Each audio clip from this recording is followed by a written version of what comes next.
There's something most travel videos won't tell you about Ikos Odisia.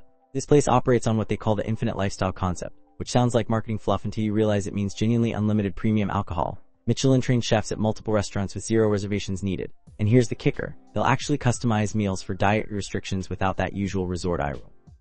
We're talking about a luxury all-inclusive in Crete that doesn't nickel and dime you with wristband colors or premium menu surcharges. That financial structure changes everything about how you experience the place, so let's break down whether Ikos Odisia actually delivers on that promise or if it's just expensive smoke and mirrors. The entry-level rooms here are called Deluxe Garden View, and think of these as the reliable workhorse option that still feels genuinely luxurious. You're getting around 30 square meters, which translates to enough space that you're not doing that awkward suitcase shuffle every time someone needs to pass.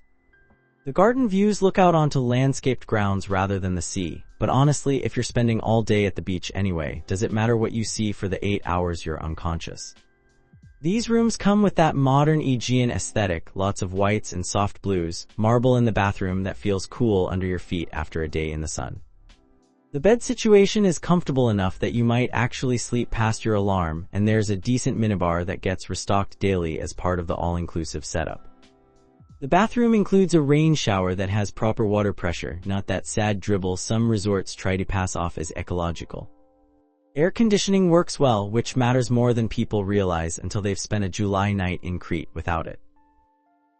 The real value here is that you're getting the full Ikos experience, all the restaurants and activities at the lowest price point. Step up to the deluxe sea view rooms and you're paying extra for that Mediterranean vista, which depending on your priorities might be worth every euro. Same square footage as the garden view, same amenities, but now you're waking up to that blue Aegean stretching to the horizon. These rooms typically sit on higher floors, so you get better air circulation and more privacy since people aren't walking past your terrace constantly. The balconies here are deep enough to actually use, not those token ledges where you can barely fit a chair. You can have your coffee out there in the morning without feeling like you're about to tip over the railing, watch the sunset with a drink in the evening, basically use it as an actual outdoor living space. The psychological difference of having the sea right there shouldn't be underestimated. It's the difference between feeling like you're near the beach and feeling like you're living on it.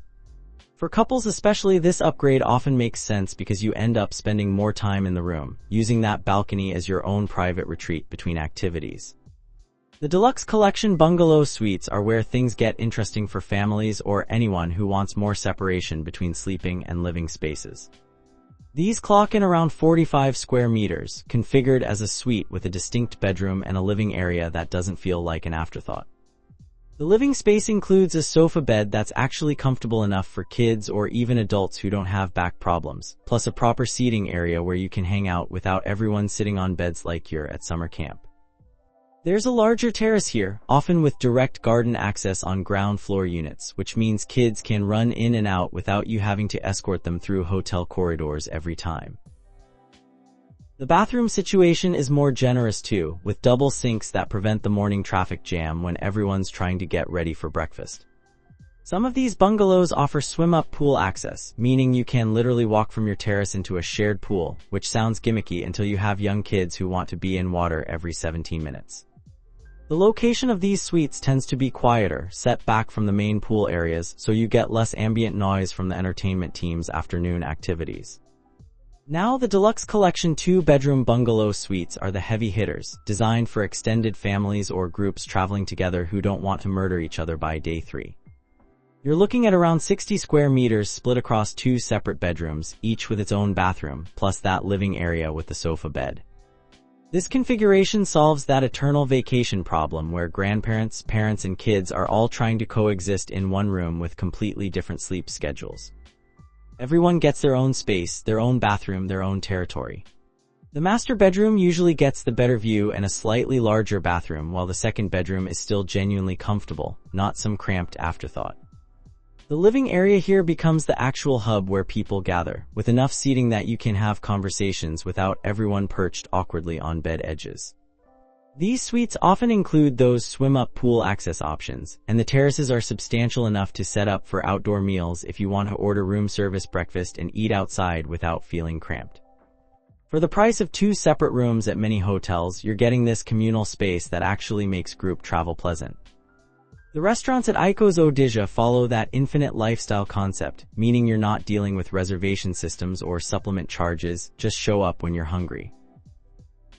The Flavor's main restaurant operates as the buffet option, but calling it a buffet undersells what's happening here. Breakfast spreads include made-to-order omelets where the chef actually listens to what you want instead of making everything the same way, Greek yogurt with local honey that tastes nothing like the stuff back home, fresh-baked pastries that are still warm, and enough variety that even picky eaters find something. Dinner service rotates through Mediterranean themes with live cooking stations where you watch octopus hit the grill and char properly, see the color develop on roasted vegetables, smell the garlic and olive oil doing their thing. The quality stays consistent because they're not trying to feed 1,000 people in an hour, the pacing is relaxed, and the staff actually replaces empty trays instead of letting them sit there creating that depressing picked-over look. The Ouzo restaurant focuses on traditional Greek cuisine, and this is where you want to go when you're tired of playing it safe with familiar foods.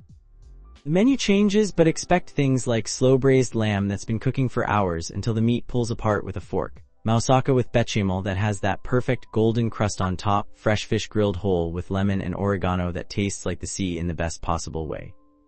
The Greek salad here uses actual feta, the crumbly sheep's milk kind that bears no resemblance to those rubbery white blocks, tomatoes that have flavor because they're local and seasonal, olive oil that's probably from trees you can see from the restaurant.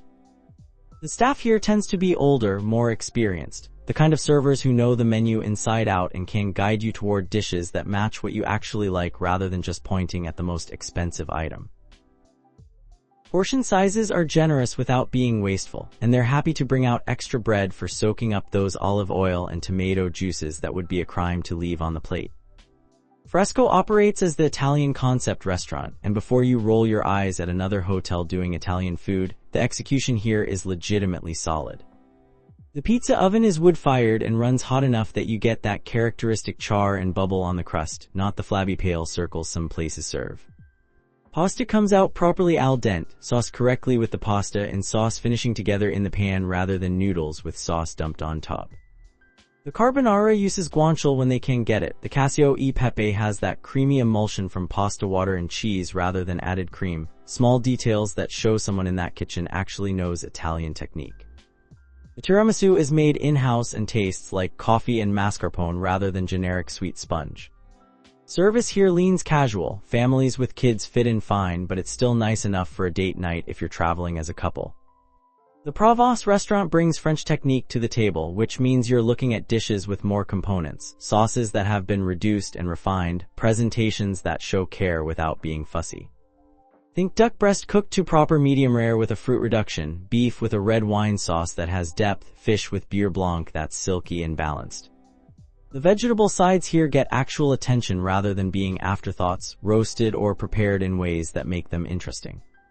The wine list skews French obviously, and the staff can actually discuss what pairs well if you ask rather than just nodding and walking away. This restaurant feels slightly more formal than the others, not stuffy but maybe not where you bring sandy kids straight from the beach. The Asian restaurant covers a lot of ground geographically, which can be a red flag, but the kitchen handles the range better than expected.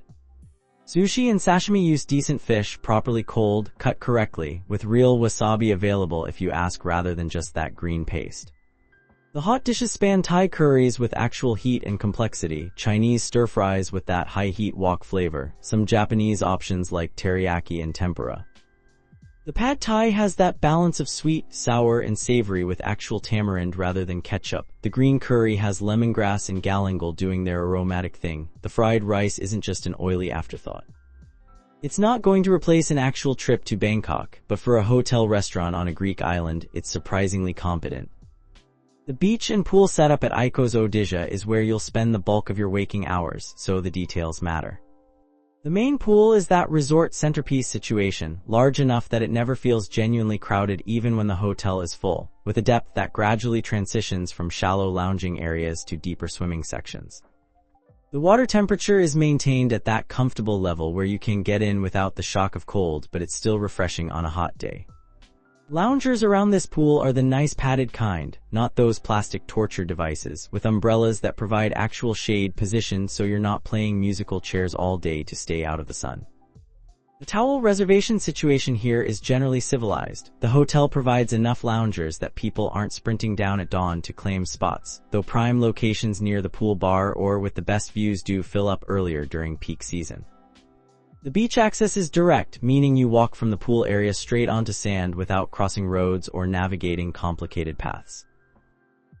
The beach itself is a mix of sand and some pebbles, so water shoes aren't mandatory, but they're not a bad idea either, especially for kids or anyone with sensitive feet.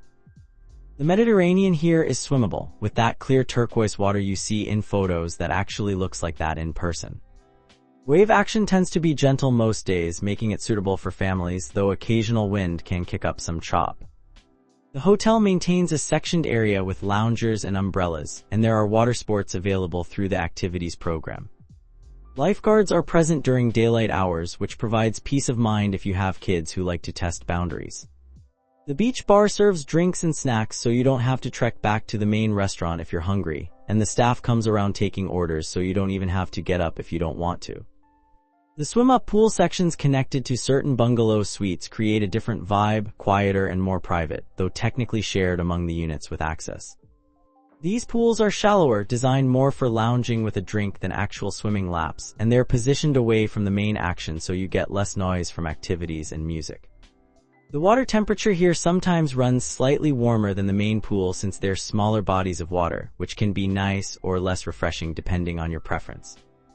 Some guests love having this direct pool access and use it constantly. Others find they still gravitate toward the main pool for the energy and convenience to bars and restaurants, so consider your actual vacation style before paying extra for this feature. Activities at Ikos Odisia follow that all-inclusive model where most options are included rather than requiring constant upcharges that nickel and dime your budget into oblivion. The water sports program includes kayaking, paddleboarding, and windsurfing equipment that's available on a first-come basis, with instruction provided if you need it. The equipment is maintained properly, not the sun-damaged sketchy gear some resorts offer, and the staff running the program are actually trained rather than just handing you a kayak and hoping for the best. Sailing trips can be arranged, taking you along the coastline to spots you wouldn't reach from shore, and snorkeling gear is available if you want to explore the underwater situation, though the marine life here isn't as dramatic as some destinations. For checking booking availability and prices at your desired dates, you can use the link in description. I hope this video was helpful. Give it thumbs up. Subscribe for more travel-related content. If you are not ready to book this hotel, you can watch our best hotels playlist and choose the best one for you. Thanks for watching.